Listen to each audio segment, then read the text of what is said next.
Bom, gente, obrigada. Vou só começar um pouquinho em pé, né? E aí perguntando, quem tem que dançar para aprovar o orçamento? Levanta a mão aqui para mim. Bastante gente, né? Tem que fazer dancinha. E estou super feliz pelo convite de estar aqui de novo. O ano passado, quem teve o ano passado e teve a oportunidade de ver minha palestra? Onde... bastante gente. E olha só que interessante, né? O ano passado eu vim e eu fiz uma palestra sobre o que eu faço hoje. Né? Eu trabalho desenvolvimento de liderança humanizada a partir das práticas de meditação mindfulness e inteligência emocional. E esse ano completo 10 anos de transição de carreira. E hoje eu estou aqui exatamente usando o meu outro chapéu. Eu fui 18 anos executiva, assim como vocês. E eu estava lá do outro lado aprovando orçamentos. Eu não era de RH, eu sempre fui de planejamento estratégico e marketing, mas não tem jeito. Né? A gente precisa aprovar o orçamento igual. Então, vai ser um prazer conversar e usar esse outro chapéu. Eu falo que a gente vai juntando tudo na nossa bagagem. E só para dividir também, uma das formas, né, que a gente fazia, e eu fazia muito para aprovar o orçamento, a gente olha internamente, mas a gente também olha o que está acontecendo no mundo. E aí eu queria trazer para vocês uma notícia que chegou essa madrugada aqui para mim. Eu não sei se vocês conhecem, está acontecendo em Austin, nos Estados Unidos, o SXSW. Alguém já ouviu falar? O South by Southwest? Esse evento de inovação. E ele começou com a parte educacional. Né? A parte educacional, e ontem teve uma competição de startups. 11 startups para aprovarem uma ideia inovadora no mundo da educação. Foram 11 startups, e sabem qual venceu? A Marô, que é uma startup de saúde emocional para poder levantar dados de crianças de 7 a 18 anos para prevenção de ansiedade e depressão, para eles poderem levar para os familiares essas informações. Então, depois a gente se aprofunda, acabou de sair essa notícia, eu posso até enviar para vocês os dados pelo LinkedIn, mas olha só, né? É um tema super em evidência. E aí eu queria convidar e apresentar as nossas convidadas. Por favor, Janice, se você pudesse apresentar, contar um pouquinho do que você faz. Bom, pessoal, boa tarde. Vou me audiodescrever. Eu sou uma mulher branca, de cabelos escuros até o ombro. Estou de calça preta e uma blusa bastante colorida. Eu sou um pouco diferente das pessoas que vieram até aqui, talvez da maioria da plateia. Eu sou gerente de saúde, segurança e meio ambiente e sou engenheira química e de segurança do trabalho. E na Mondelez, a área de saúde, ela não está ligada ao RH, ela está ligada ao HSE, e saúde, segurança e meio ambiente está dentro de supply chain. Somos parceiros de RH e do time de benefícios, mas a gente não está na mesma linha. E só para contar da onde é que veio isso, de que história, a Mondelez, ela é uma empresa de snacks que ela é jovem, porque em 2012 que ela foi separada da Kraft, que a Kraft ela era maior, e só os snacks se tornaram o que a gente fala Mondelez, e que às vezes a gente não liga, né? Mas é o Lacta, é o Trident, é o Halls, é o pozinho que a gente coloca lá para o nosso pó royal, para o bolo crescer. E a gente tem um sistema de gestão chamado Sistema de Gestão Integrada, que o foco é em High Performance Work System, Lean Six Sigma e TPM, que o foco é você conhecer suas perdas e atacá-las para ter um sistema de gestão mais adequado e que as pessoas tenham interdependência. E o pilar era de saúde, segurança e meio ambiente, e a gente começou a perceber que ele estava focado demais em segurança e um pouco em meio ambiente. Saúde estava lá para trás e a gente nem sabia quais eram as perdas de saúde. Quando a gente começou a olhar, até os atestados vinham sem CID. Então, a gente começou lá do começo a fazer entrevista com quem entregava atestado sem CID para a gente saber quais eram as nossas maiores perdas. Quando a gente começou a fazer isso, a gente começou a falar, olha, a gente tem um baita de uma chance de trazer uma saúde diferente, uma saúde com dados e fatos. Então, hoje, essa jornada já tem um tempo, a gente faz saúde integral, então não há diferenciação de saúde ocupacional com atenção primária. São os mesmos profissionais, né? E eu acho que isso agregou muito valor. Uma das speakers que vieram hoje falou assim, o nosso sistema no Brasil nos dá uma baita chance que em outros países não dão. Então, a necessidade da gente ter o médico do trabalho, enfermeiro do trabalho, é uma baita oportunidade para a gente fazer a coisa certa. E usar as ferramentas ocupacionais como a porta de entrada para a saúde integral. Então, hoje, a gente tem só 2 empresas que nos dão ajuda para fazer toda essa gestão, uma de inteligência de dados, a outra que tem os profissionais qualificados, e a gente tem, sim, então, ergonomistas, fisioterapeutas, psicólogos, médicos do trabalho, médicos da família, enfermeiro do cuidado, porque a gente desenhou os nossos processos baseado nas perdas. E quais são as perdas? Os atestados, os afastamentos, o FAP, o uso do plano de saúde, e a gente daí consegue saber high cost e high user, e o uso dos medicamentos. Tem muita gente que não entrega atestado, não usa o plano de saúde, usa do cônjuge, mas está lá comprando psicotrópico, ansiolítico, enfim, no plano, no caso, a gente tem VidaLink. Então, juntando tudo isso, trazendo dados de ergonomia, a gente desenhou quais eram os programas para atingir as nossas perdas, e um deles é o programa de saúde mental, e depois eu conto um pouquinho mais. Perfeito. Só para trazer aqui uma dimensão, né, a gente vai passar a palavra para a Nádia. Janice, qual é o tamanho da empresa? Quantos funcionários vocês têm hoje? A gente tem mais de 8.000 colaboradores, temos 2 fábricas, uma em Pernambuco, em Vitória de Santo Antão, a Isa está aí representando. Temos uma em Curitiba, um escritório aqui em São Paulo, e a gente tem uma força de vendas e merchan espalhado pelo Brasil inteiro, né? Então, desses 8.000, o pessoal que está ali nos ajudando, tendo contato com a gente, com o shopper, né, com o consumidor, são mais de 3.000. Então, a gente tem gente espalhada do Iapoque ao Chuí. Não, super bacana. E eu pedi exatamente essa dimensão, porque agora a Nádia, da Caloi, vai trazer aqui o que ela faz e também o tamanho da empresa, para a gente ver, né, quais são as dores, talvez independente do tamanho da empresa. Mas se você puder, primeiramente, contar o que você faz. Boa tarde. Também vou começar me descrevendo. Eu sou uma mulher branca, eu tenho 1,56 m, o cabelo ondulado, curto, claro, e estou usando uma calça caqui e uma blusa verde.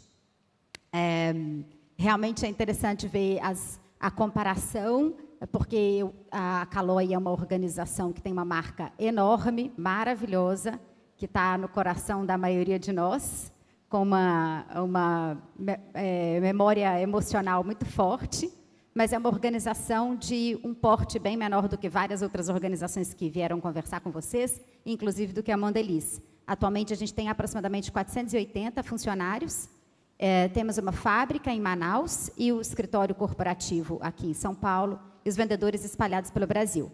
Então, a nossa estrutura acaba trazendo diferenças relevantes do que a gente vai trazer aqui também, de como a gente lida com saúde mental com os nossos funcionários. Eu sou também, como a Juliana da Camino, que acabou de conversar com vocês, eu também sou advogada, eu sou responsável pelo jurídico e pelo compliance. Esse é o meu background, e há 4 anos eu fui convidada para também liderar o RH junto com o time de RH. Então, eu também tenho um background diferente da maioria dos líderes de RH que crescem muitas vezes no mundo da psicologia. Então, isso também traz para mim uma perspectiva diferente e muito aprendizado com o time. Perfeito. E, Nádia, eu queria que você contasse para a gente gente estava ali nos bastidores, né, e você me falou que o investimento em saúde mental na Caloi ele é muito recente. E ele talvez não aconteceu de maneira estruturada, mas sim por uma gestão de crise. Conta para a gente o que foi essa história. Claro. A forma como a gente começou foi uma forma peculiar e, infelizmente, muito triste. A gente já tinha iniciativas de, sem dúvida, cuidado com os nossos colaboradores há muitos anos. Aliás, a Caloi tem 125 anos de história. Mas a gente, um dos nossos colaboradores, um estagiário que tinha 2 meses de casa, escolheu cometer suicídio dentro da Caloi. A partir do nosso prédio, ele se jogou do 29º andar. Isso, enfim, foi um nível de impacto e de crise para todos nós muito intenso. Ele tinha apenas 2 meses de casa e, pelo que a gente entendeu, junto com a família e com os colaboradores e líderes dele, a gente entendeu que não tinha uma causa direta com o trabalho, não tinha nada que fizesse esse link. Mas, efetivamente, ele escolheu o nosso espaço e isso nos colocou diretamente responsável e nos levou de forma muito imediata, a olhar para o tema. E, graças a Deus, existia já a Tati e a Vitude, e a nossa gerente de RH, a Tiana, que está ali, já conhecia a Tati e chamou o time da Vitude para nos ajudar. E, de imediato, a gente iniciou com um apoio direto para as pessoas mais envolvidas. Uma colega, inclusive, dele, que tentou evitar, que estava, no momento, na situação, e para os outros colegas e líder direto. E aí iniciamos rodas de conversas e de suporte para toda a liderança, e trazendo também as conversas para todo o time, inclusive para o time de Manaus, que estava distante do fato, mas a gente aproveitou o gancho, e essa é uma forma muito... A Caloi é uma organização que tem uma história de gerir crises, e a gente tem, então, no nosso DNA, olhar para as crises e buscar os aprendizados dela, o que a gente pode fazer de melhor e de diferente. E essa foi, então, a partir disso, iniciamos. Vou contar um pouquinho da nossa cronologia. Então, a gente iniciou por rodas de conversas e apoio via educação, especialmente da liderança, porque a gente, como já foi muito dito aqui, a gente entende que o líder é a principal... a pessoa que está ali direto e imediato com o time. Então, se o líder é capaz de perceber o seu time, de ouvir, ele vai ser capaz de fazer a melhor prevenção do adoecimento. Então, muito foco no líder para que ele se sinta apoiado, para que ele se sinta acolhido, porque o nível de pressão é enorme e a gente tenta, enfim, ajudá-lo a gerenciar essa pressão e ele conseguir ter empatia com os demais. E a gente depois também passou para plataformas de terapia online. Inicialmente, a gente subsidiou parcialmente. Aí também uma questão de investimento. A gente não entendia que, enfim, recursos são muito, muito escassos. E a gente falou, vamos dar metade do subsídio, porque se a pessoa realmente quer e ela precisa querer para fazer um bom processo terapêutico, ela tem que querer. A gente subsidia parcialmente. A taxa de adesão foi baixíssima e eu, né, como uma cabeça mais, enfim, retilínea, falei, mas se a pessoa não quer, a taxa de adesão é baixa, o que eu posso fazer? Ela tem que pagar um pouco, porque aí ela mostra que ela quer. E o meu time falou, não, Nádia, não é por aí. Vamos fazer um teste? Vamos tentar subsidiar tudo, mesmo que seja por um período. Porque se a gente não tiver mais dinheiro, depois a gente vê o que faz. Mas vamos tentar subsidiar tudo, porque pode ser que isso mude. E, graças a Deus, o time tem coragem de falar, eu tenho a capacidade de ouvir. E, bem, fomos por isso. A taxa de adesão melhorou muito. Hoje a gente está com 13%, e a gente recentemente entendeu que 13% já é um bom número. A gente adoraria que fosse 80%, mas... considerando as nossas circunstâncias culturais, de paradigma, de estigma e de tantas outras circunstâncias, 13% é um bom número, e aí a gente conseguiu, então, perceber retornos das pessoas atendidas, E aí eu consegui demonstrar para a presidência e para a diretoria que a gente precisava continuar com o subsídio 100%, pelo menos até que eu tenha uma população que está em um nível de maturidade que fala, tá bom, eu vou pagar um pedaço do meu dinheiro e eu vou continuar com isso, porque isso é importante para mim. Mas, nesse momento, a gente continua subsidiando e continua com as outras. E aí, enfim, 24, onde estamos, e já te devolvo, Lígia, a gente está agora iniciando o processo, junto com a Vitude, de diagnóstico mais específico, com uma ferramenta recém-lançada da Vitude, para que a gente consiga trabalhar melhor, coletar melhor dados, e aí fazer uma boa transição de percepções para dados. É algo que a gente vem falando, né, a gente ouviu muito isso aqui. Eu queria mostrar o exemplo de uma organização que, apesar de já ter um programa de saúde mental implementado, a gente ainda não tem uma estrutura top de dados, como a gente ouve da Mondelez ou de muitas outras organizações. Mas é um processo, é uma caminhada, e está claro que a gente precisa fazer isso de forma mais estruturada. Eu acho que eu estou trazendo mais para mostrar, assim, tem muita gente que também está na fase inicial, e se a gente tiver a mentalidade correta da liderança, o foco necessário, a gente consegue caminhar mesmo sem uma superestrutura de dados. Obrigada, Nádia. E você trouxe, né? Se a gente tiver a mentalidade correta da liderança, a gente consegue. O seu programa iniciou em 2021 e está aí em 2024, ainda é inicial, né? E aí eu queria pedir para Janice trazer para a gente desde quando vocês investem e se, mesmo com toda essa estrutura que vocês já têm, com todos esses dados, a aprovação ainda é um desafio com a liderança. Bom, a gente começou a falar de saúde integral em 2019. Nós tínhamos 3 ambulatórios, uns 8 ou 9 parceiros nas localidades, e a gente partiu do princípio que nós faríamos um BID para entender o que o mercado estava fazendo, focado em saúde integral, perdas, e qual que era o nosso combinado com a alta administração. Esse BID vai focar em um só parceiro de inteligência de dados, um só operador dos nossos ambulatórios, e tudo que eu conseguir de economia, eu não vou devolver para a companhia, eu vou investir. E foi nesse primeiro movimento que a gente teve o primeiro orçamento, de fazer uma centralização de fornecedores, e, ao invés de eu devolver, como cost avoidance, como qualquer outro nome, né, que se tenha nas empresas, a gente usou. Então, também não é muito longe, não, de 2020. Eu acho que a pandemia teve muitas coisas ruins, mas o que a gente pode falar de positivo é que a gente evoluiu mais rápido em relação à saúde mental, e isso fez com que as pessoas se sensibilizassem mais pelo tema, e a gente conseguiu mais força. Mas, realmente, quando a gente, agora, né, a gente vem evoluindo,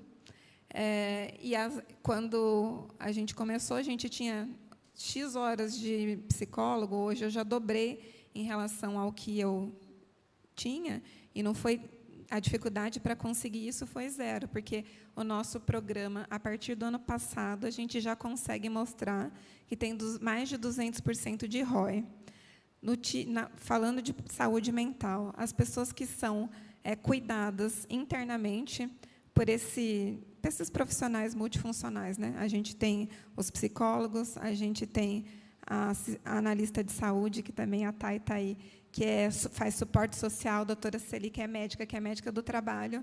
Essas pessoas que são cuidadas por esse time, a gente consegue que 80% delas não usem a rede. E a sinistralidade é algo que eu aprendi, como eu falei para vocês, eu sou engenheira, eu não era da área, eu nem sabia o que era VCMH. Na primeira vez, e eu vou falar o que é para quem não conhece, eu só anotava, falava, depois eu pergunto para não passar vergonha. Mas é a inflação médica, que a gente não conhece, ela é maior do que o IPCA, E as pessoas de benefícios, RH, estão acostumados com isso, e como é difícil você, todo ano, aumenta mais do que o IPCA.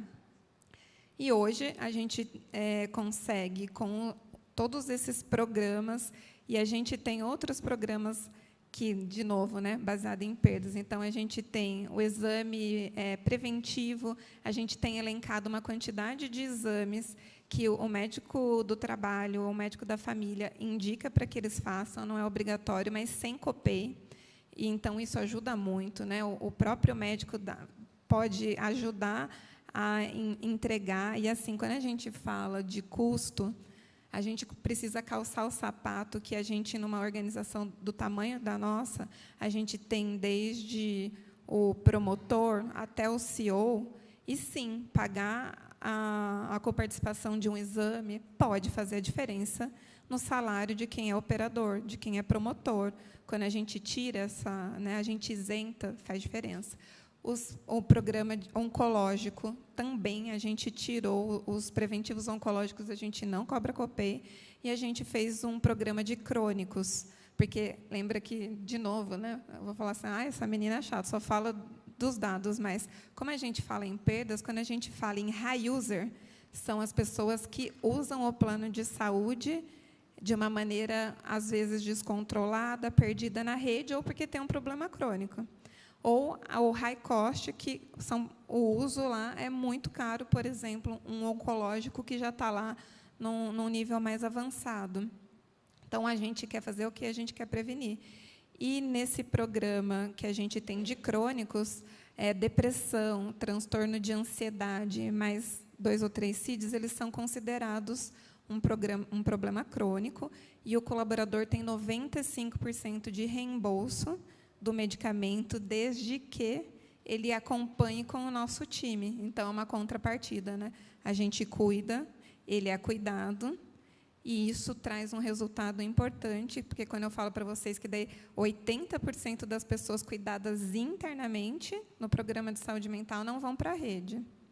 Então, eu reduzo a sinistralidade, e essa coisa, né, que eu reduzo lá e eu consigo investir cá, né, que eu aumento as horas, eu trago mais um profissional, enfim. Então, é meio que uma roda que gira, porque a gente consegue mostrar esses resultados. Perfeito. E hoje, na sua empresa, todas as estratégias, né, saúde mental, bem-estar, saúde ocupacional, estão integradas? Sim, é uma gestão de saúde única. Perfeito. Então, vamos lá, gente. Assim, bullet points de desafios reais para convencer as lideranças na importância de investir na saúde mental. Algo assim, bem pragmático que vocês enfrentam.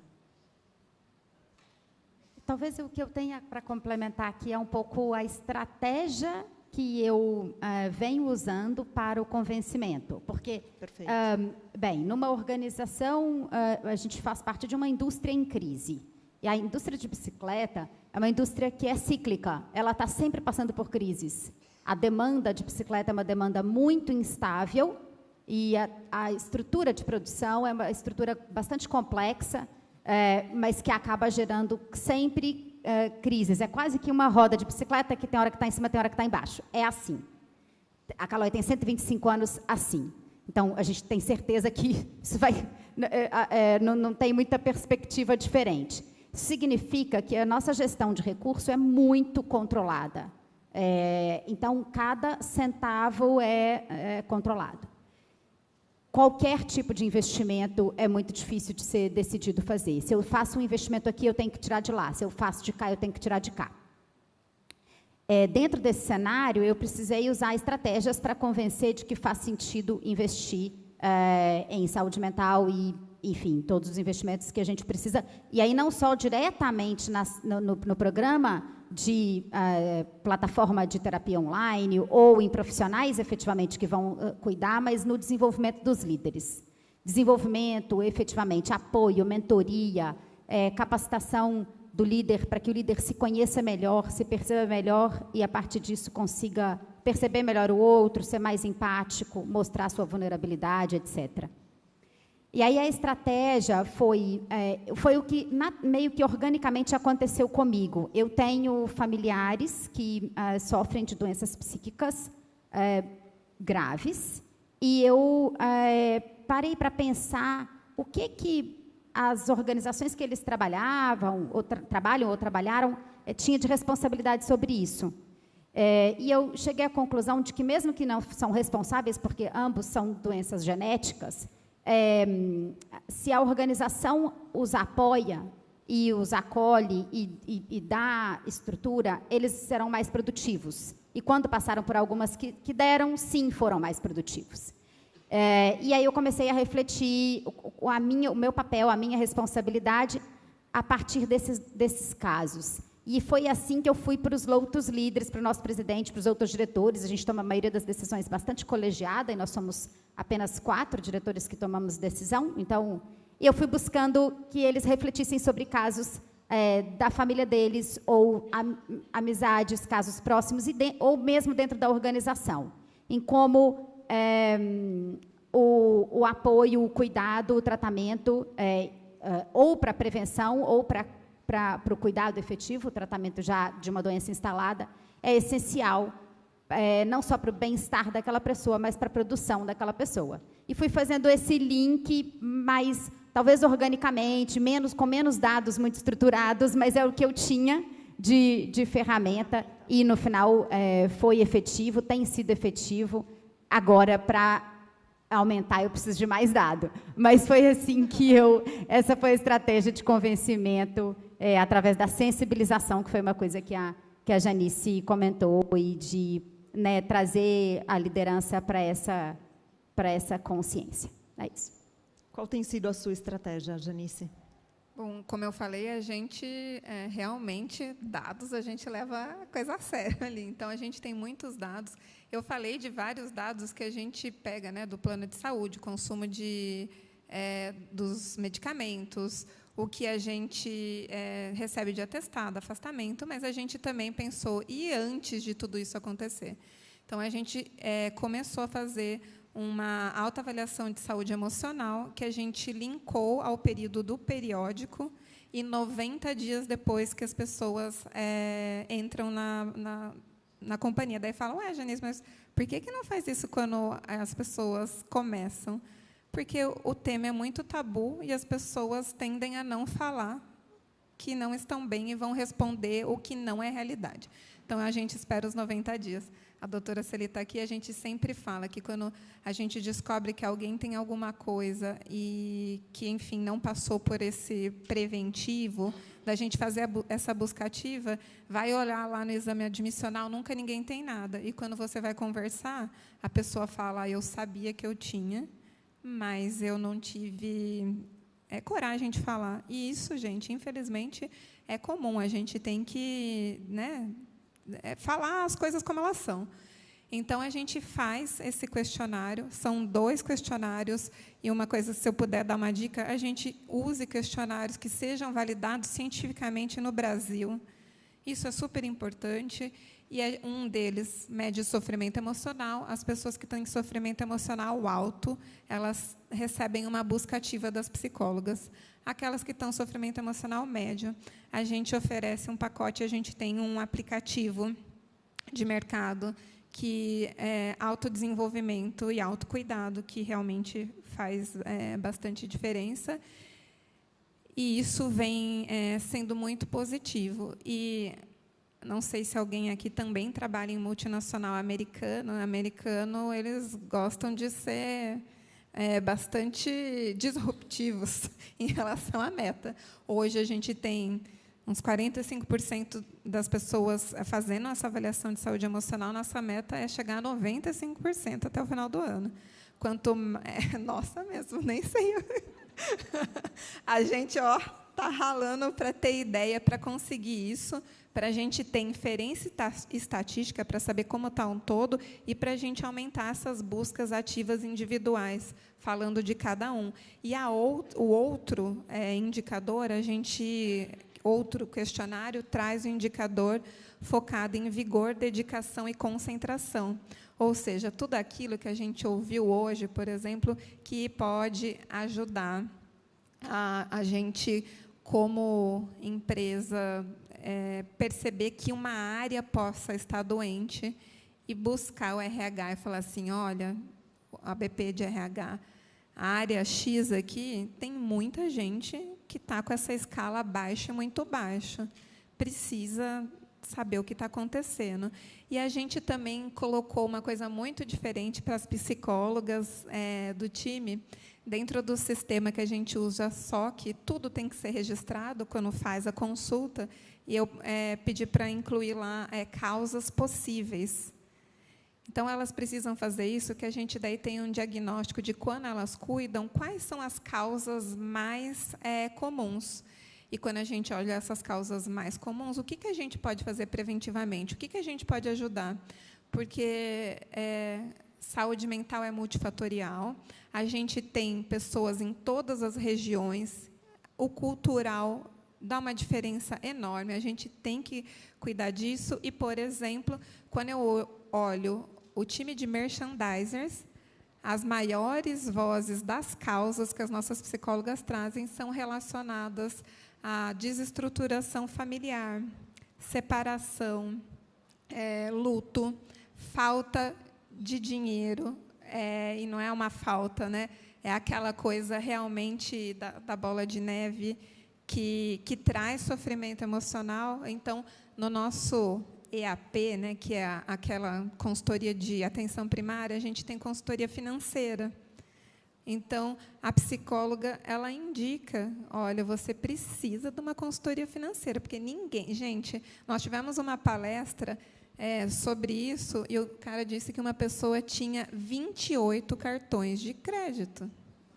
Eu nem sabia que tinha tanto cartão de crédito assim. Como alguém consegue ter saúde mental com isso? Não consegue.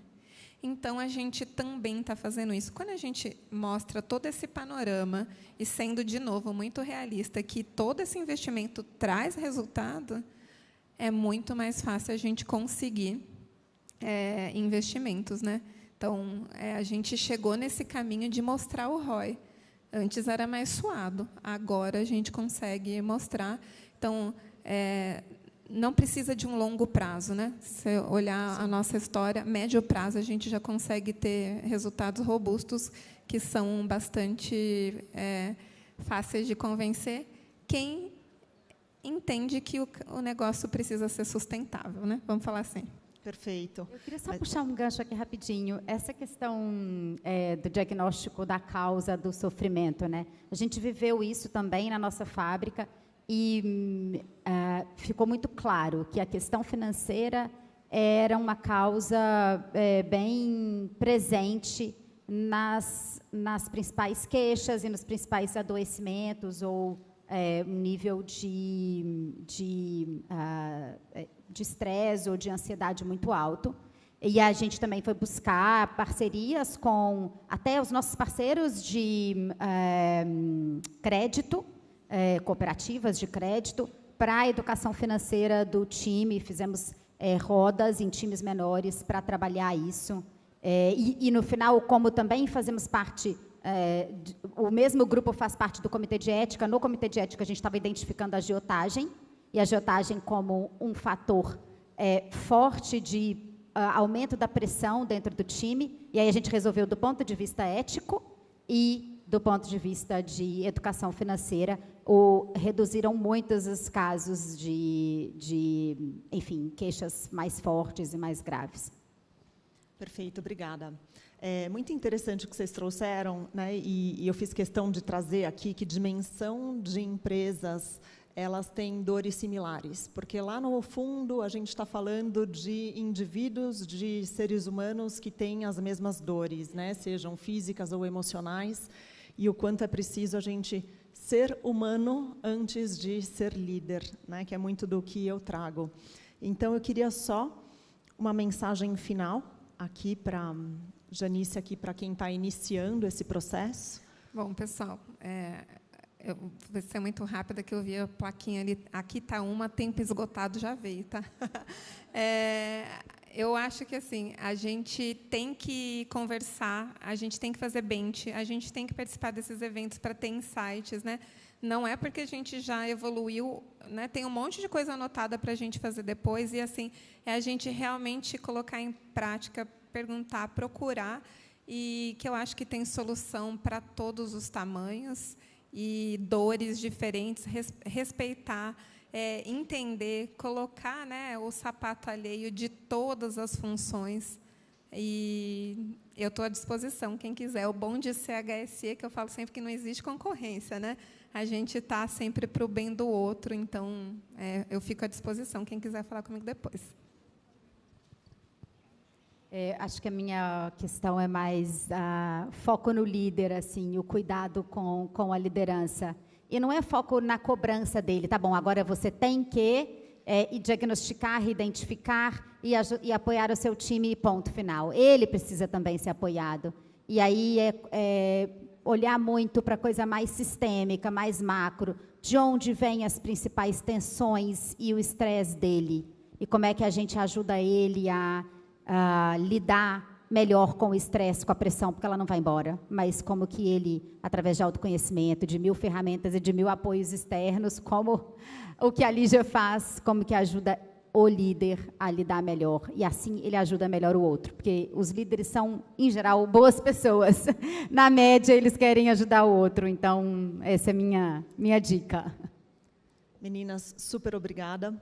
E aí eu tenho uma outra pergunta, na verdade, eu acho que até o ano passado eu fiz essa pergunta para todos.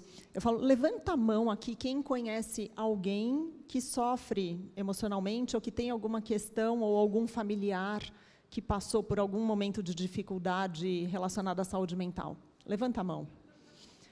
Eu queria que vocês levantassem a mão e olhassem para trás, quem está na frente ou atrás.